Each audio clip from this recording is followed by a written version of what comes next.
The Radio Memories Network is brought to you in part by Liberated Syndication, podcast publishing made easy, libsyn.com. That's libsyn.com.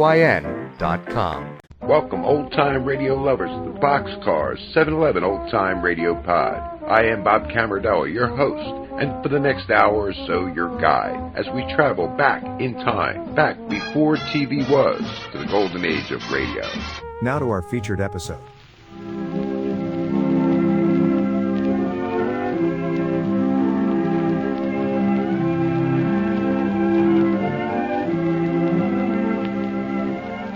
The Chicago Motor Club presents the Wayside Theater.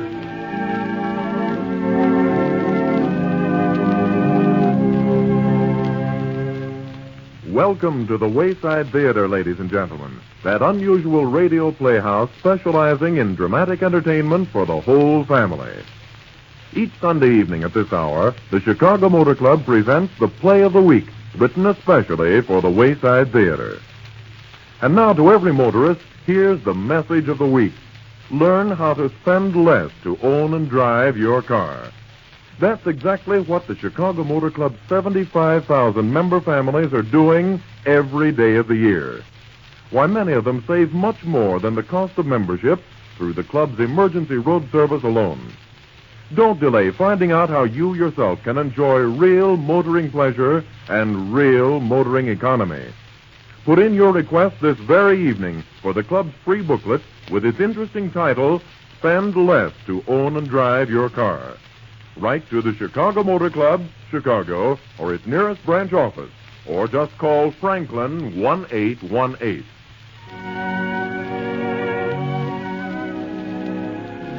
This evening's play, written for the Wayside Theater by Tanya Corday, is entitled Madcap Princess.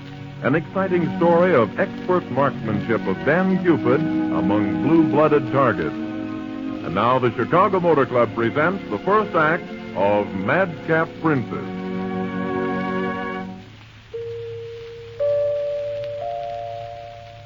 But you would agree with me, sire, that your years are declining, and in case anything should happen to your majesty, would you not rest easier if the Princess Arwen had a worthy consort by her side? Methinks the princess is well able to care for herself.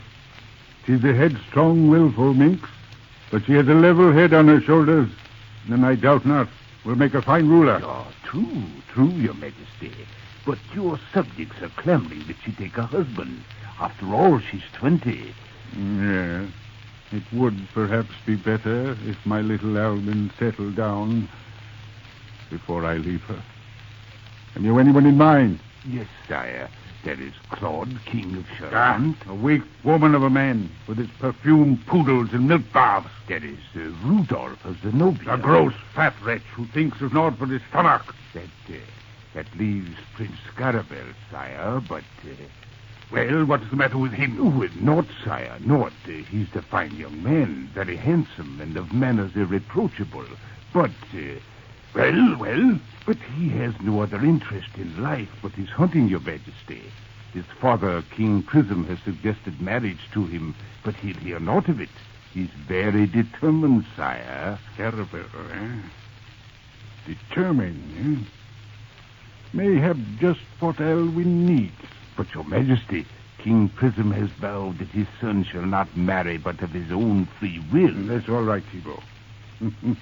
It so happens that Prism owes me a tidy little sum that he borrowed from me for his last war. I'm sure the prince will listen to reason. Here, run along now and send my granddaughter to me.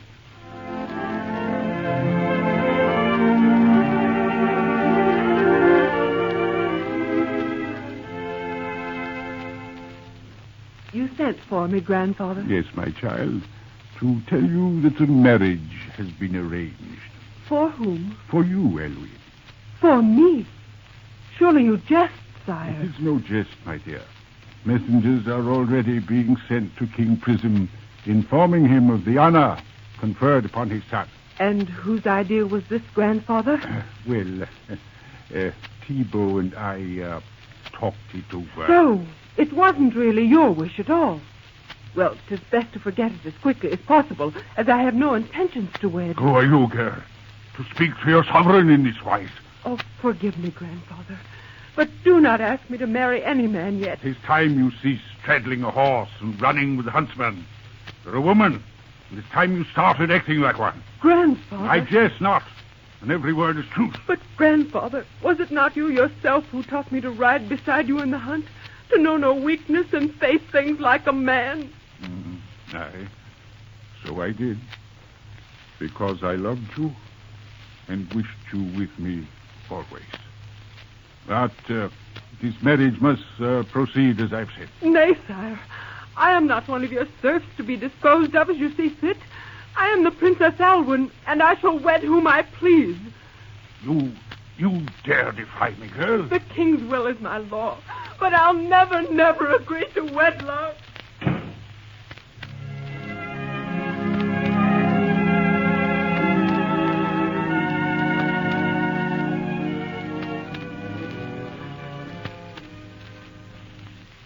But, Alwyn, you'll have to marry sometime. Perhaps this Prince Scarabell is not so bad after all. I know he's very handsome. How do you know? Why, when your grandfather sent those messages to King Prism, one of the bowmen told me all about the prince. How looks he, Una? He is very tall and strong, and he knows no fear. While our men were there, a prisoner seized a spear and threw it at the king, his father. Scarabell threw up his arm and took the spear upon it. It was a frightful wound, and he bears the scar of it on his arm even now. All this may be true, but it interests me little. Forsooth it should, for you'll have to marry him willy-nilly, and the king so wills. If the princess were not here, he could wed no princess, could he? How speak you? I mean that we two are going to run away. Oh, have you taken leave of your senses? Where in the kingdom could we hide that we would not be found? I know of such a place. Go, and have the horses saddled at once. I'll show my grandfather I'm not to be driven into a marriage.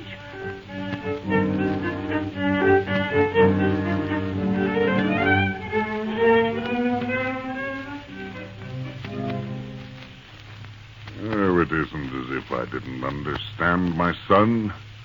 On other occasions, I have accepted your decision.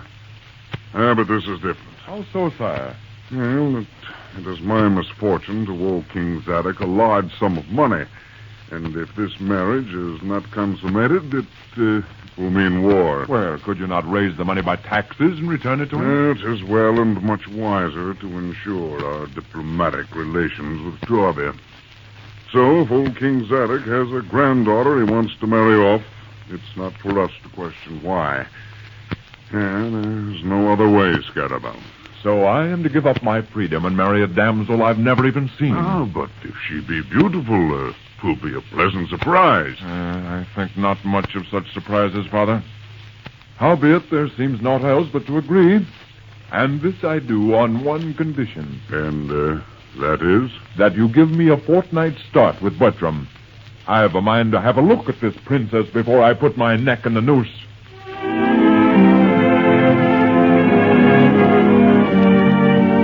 The curtain falls on the first act of Madcap Princes.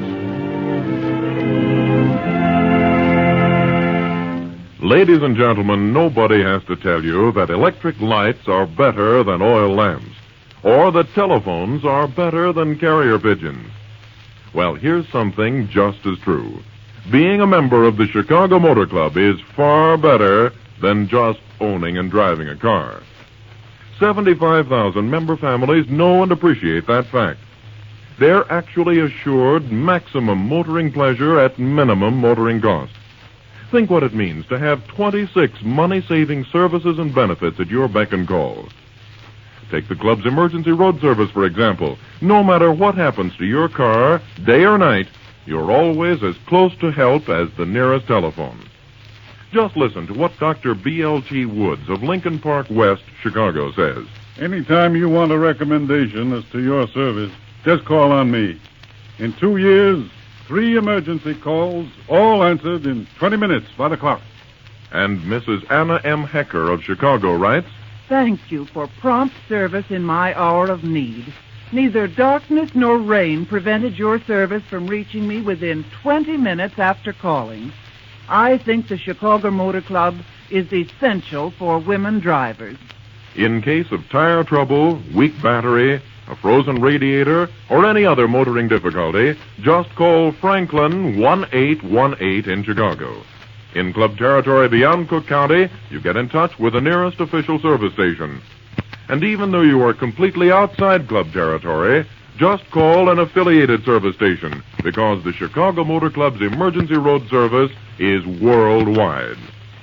And by the way, friends, even 5-mile towing service is free. You'd better get the club's valuable free booklet right away. Send a postcard to the Chicago Motor Club, Chicago, or call Franklin 1818. You really won't have any excuse for not getting that free booklet, because right after the next act of tonight's play, we're having a musical intermission, long enough for you to write the Chicago Motor Club or call Franklin 1818. So don't fail to take immediate advantage of this valuable free booklet offer. Between Act 2 and 3, you'll have plenty of time to write the club or phone Franklin 1818 and ask for that free booklet.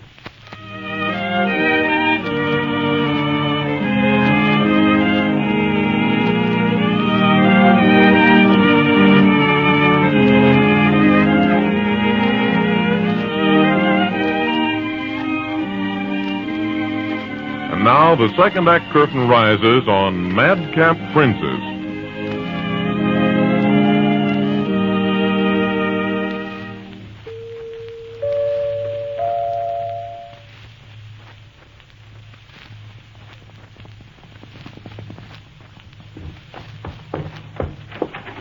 What ho! Ah, the innkeeper. Canst care for 2 way-weary travelers and their horses? Oh, aye, master, aye. Though victuals be put away for the night. Sit ye down before yon fire, and I'll bring thee some cold bannocks and a joint of beef. Would ye care for a pannikin of tea or a noggin of ale? Aye, the ale for us, and also a bit of cheese, and you have it. And how call they you, sirrah? I am called Simeon, one who hears. Yes, and never was a truer name given. For day in and day out I hear Sarah, my wife, who talks without end. I'll send her in with your supper whilst I feed and water your horses and bed them down. Come, let's sit by the fire and sup. Those last few miles carried a chill into my bones. That blazing log spells warmth and comfort. Well, Bert, here we be, in enemy country. And shortly we shall see that damsel for whom I am to barter my soul.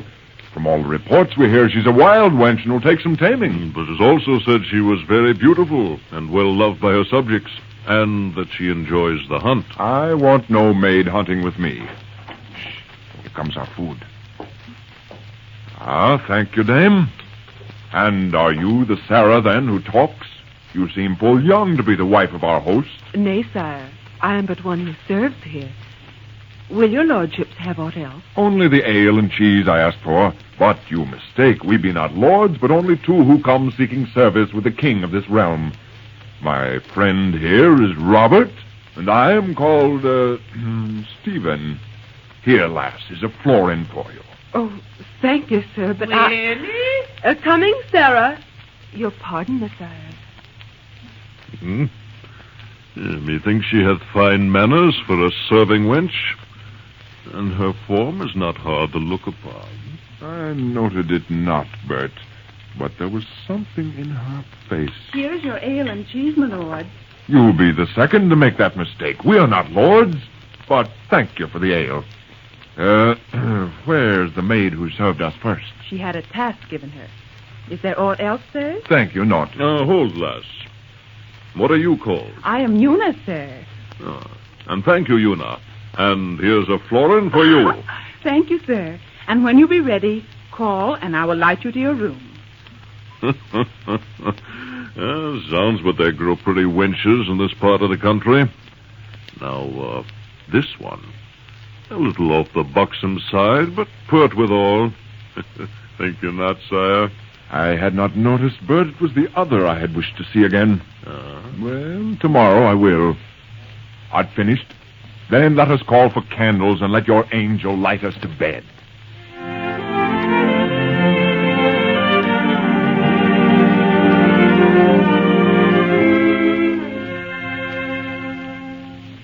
How now, Princess? I had your word that you'd stay out of sight when I agreed to hide you here. Oh, lack a day, what will His Majesty do when he discovers that I've aided you in running away? Don't cry, Sarah. Oh. They will be here but a short time, and then we shall never see them again. It gets a little lonely here, you know. Oh, Sarah, please, may I do the serving? Oh, never, child. Let Una do it. Oh, well, then go ahead and have your way, but I know no good will come of it. Why did you have to come here? Why, Sarah, whom would I turn to, if not to my old nurse? I promised your sainted mother I'd look after you, and that I will as long as there's breath in this old body. Whom do you suppose they really are, Sarah? He, the dark one, I mean, said they were serving men, but he has the manners of a great lord, and he gave me a florin. You never took it, did you, Winnie? Yes, why not? When I return home, I shall have it pierced and wear it as a lucky charm. Is that the only reason you wish to keep it? You're not taken with this dark young man, eh, Winnie? Oh, of course not, you old dear. The other was very nice also.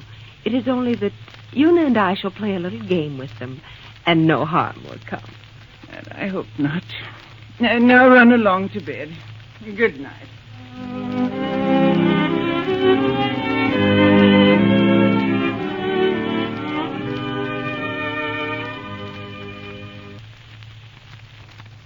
Well, do we journey on our way today, sire? I think not, but the horses are badly in need of rest.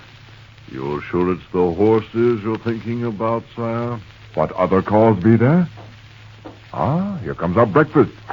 Those cakes smell good, my girl. And taste even better. Thank you, sir. I have but baked them a short time since.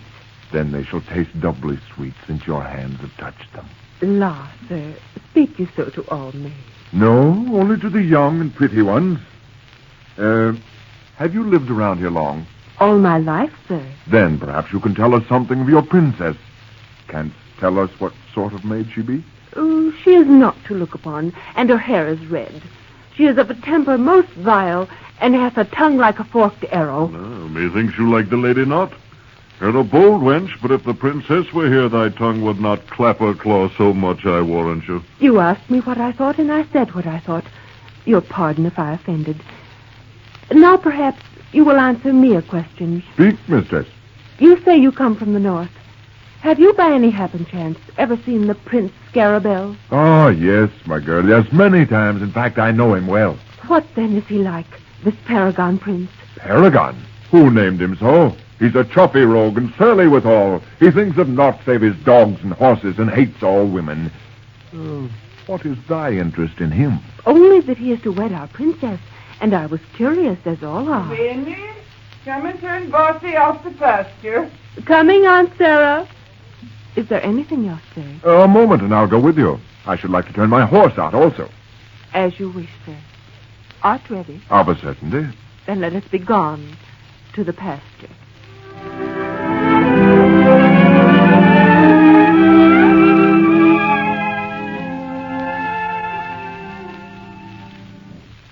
Winnie, a quaint name that suits you well, for winsome you are. Your skin is like that of a babe, and your eyes are those of a doe. La, sir, what a pretty speech. 'Tis a pity to waste it on a poor country lass who doesn't believe a word you say. And why think you I mean it not? Oh, here's the stile. Let me help you over it. Thank you, my lord. And it is not necessary for you to keep your arm around my waist longer. And who will stop me, lass?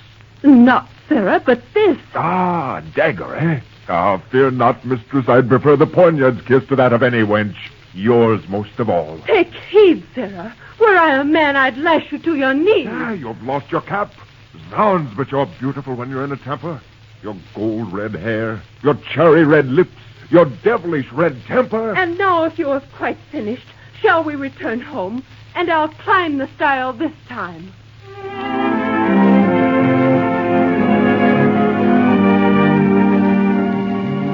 The second act of Madcap Princess comes to a close. Your attention, if you please, ladies and gentlemen. Right now is an unusual chance to take immediate advantage of the Chicago Motor Club's important free offer. During this musical intermission, you'll have ample time to put in your request for that valuable free booklet entitled Spend Less to Own and Drive Your Car. Every club member realizes the importance of the proved information this booklet contains. While our orchestra plays, call Franklin 1818 or write down your name and address and have it all ready to mail to the Chicago Motor Club, Chicago, or its nearest branch office. The third act of Madcap Princess will not start until you've had plenty of time to take advantage of this money-saving opportunity.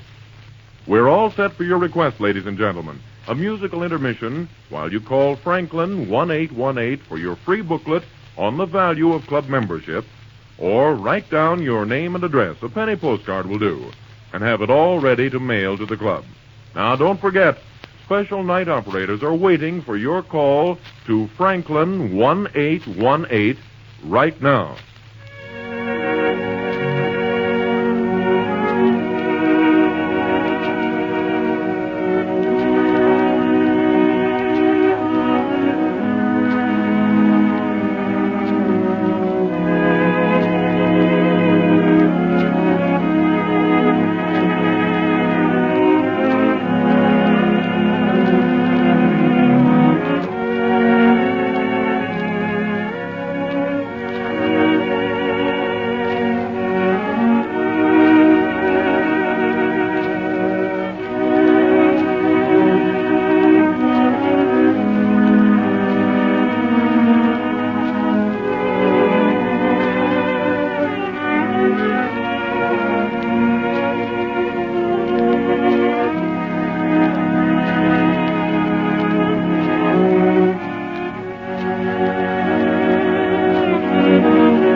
Now, ladies and gentlemen, the third act of Madcap Princess.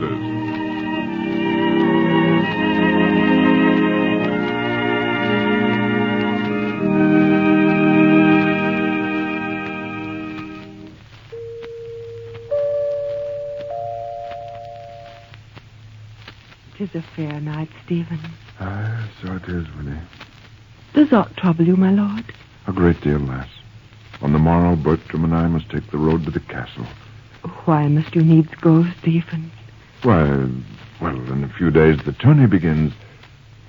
But how can I leave you, Winnie? Would it then mean so much to you? Everything in the world, my sweet. I love you, Winnie. Oh, Stephen, why didn't you tell me before? Hold me tight, for I know this cannot last. Your lips, darling. Those red lips I once scorned.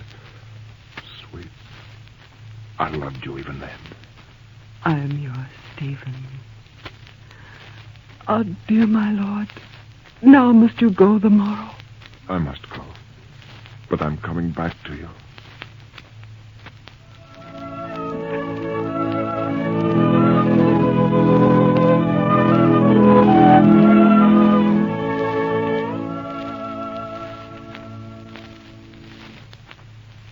With the morn, we'll be on our way, Bert.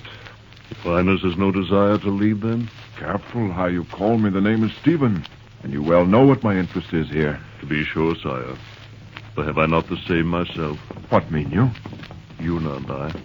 You're fortunate. You have nothing to keep her from you. So here is my blessing, but... Father! Be all dumb! Heaven help us, the Black Knight. Away, Vinegar Village! Send young maid to serve me. Ha! That is better. Bring me bread and cheese, girl, and wine to wash it down.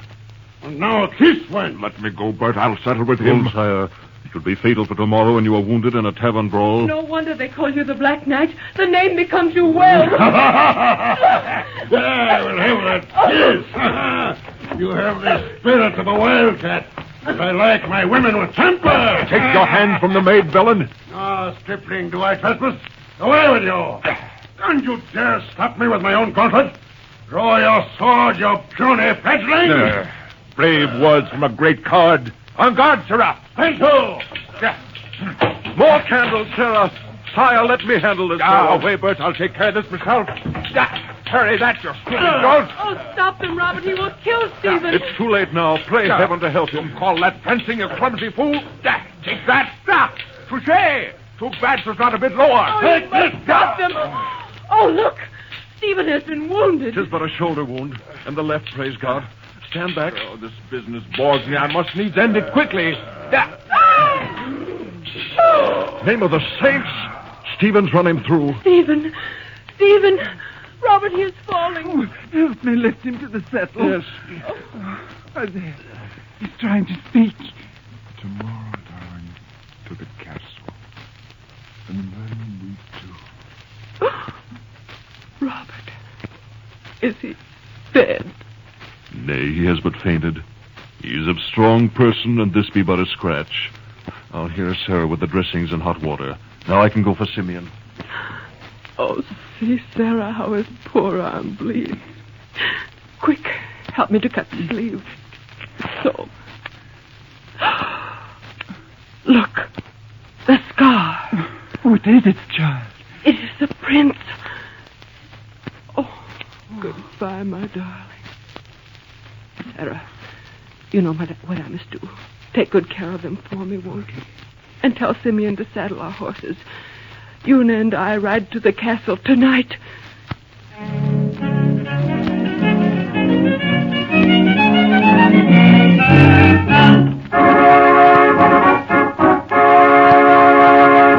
His Royal Majesty, King Zedek of Torbia. His Serene Highness, Prince Arabelle of Algonia.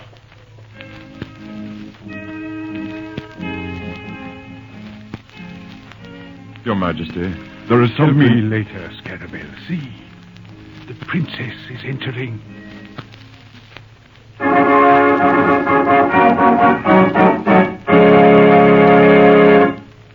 Royal Highness, the Princess Elwyn.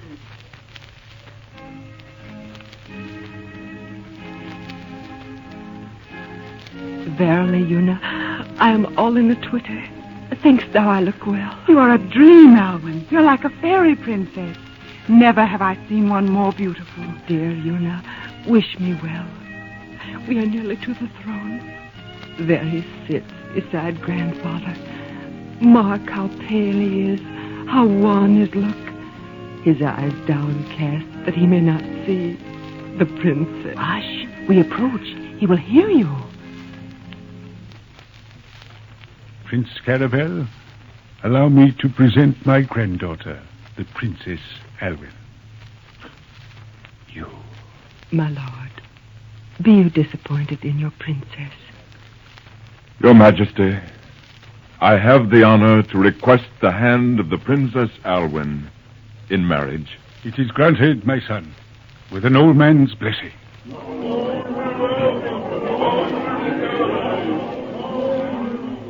thinkest thou wilt be able to put up with this awful princess for the rest of thy life? Aye, vile temper and all. But never shall I forget sweet Winnie of the tavern. Nor I, Stephen, who would have died for her and given up a princess and a throne. Remove thy wimple, Alwyn, that I may see the moon upon thy hair, thy glorious red hair. And equally red temper. But all that is past now, Scarabell. For you, I will settle down. Settle down, indeed. You shall ride beside me in your leather breeches, with a spear in your hand and the wind in your hair. Oh, have a care, Stephen. Oh, your poor arm. By the rood, there's naught the matter with the other, nor thy lips. Oh, beloved, in all the years to come, let us always keep this moment with us. My madcap princess.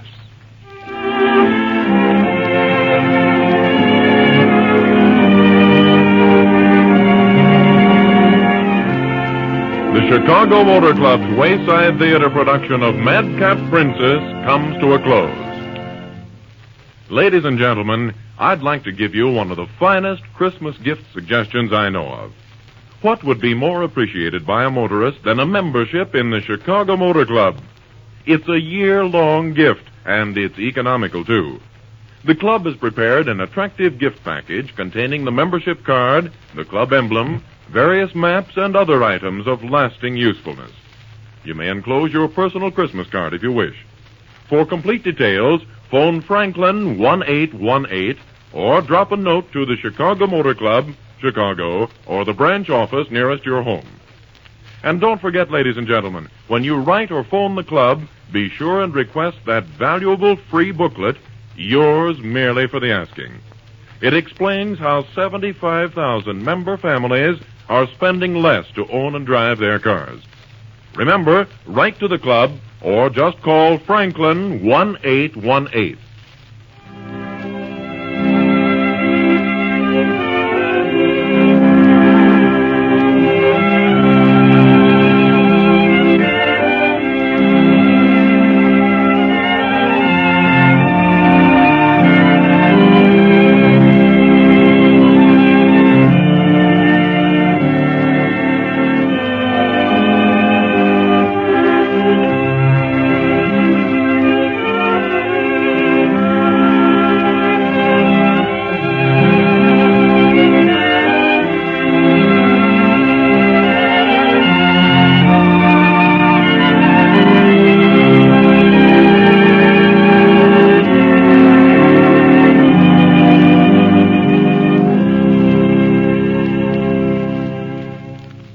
In the cast of tonight's play, you heard our popular stars Olin Soule playing Scarabell and Patricia Dunlap playing Alwyn.